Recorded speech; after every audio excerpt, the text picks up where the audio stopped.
Do you think you can get a few inches taller in a second? Or can you time travel into the future?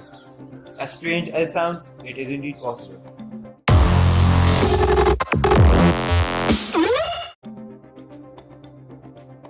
A black hole consists of a singularity, an event horizon, and an accretion disk.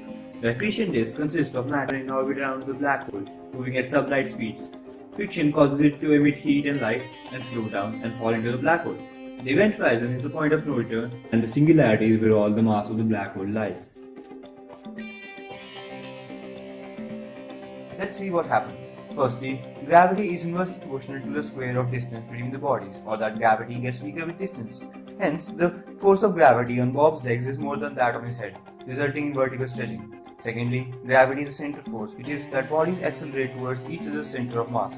In Bob's case, his arms are pulled inward towards the singularity, resulting in horizontal compression. This squeezing and stretching due to gravity is known as spaghettification and might be the solution to your height problems. Let's say you have to go from star sector 001 to 002. There's a black hole in the way. You might pass through interstellar space with negligible curving of space-time, or you might pass near the black hole. For a distant observer, you are traveling a longer curved path. Photons will take much longer time to reach their destination, and so with increase in distance and speed of light being constant, time taken to cross will increase. The observer sees your clock running slower than his. When you reach star sector 002, you will have traveled into the future. This slowing down of time due to gravity is called gravitational time dilation. Once you cross the event horizon, you can come back. Like once something enters the drain, it can come back.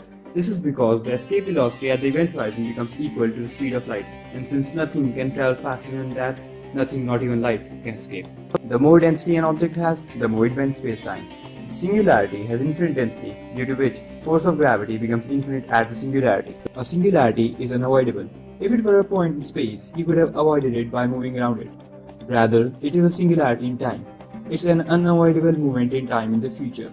Just like you can't avoid next Sunday, you can't avoid the singularity. What happens at the singularity? We don't know. All the current laws of physics break down at the singularity. Vacuum isn't empty. It's filled with virtual particle-antiparticle pairs being created and destroyed. Space acts like an energy bank, lending energy to create these pairs, but due to the uncertainty principle, this debt has to be paid back really quickly by annihilation.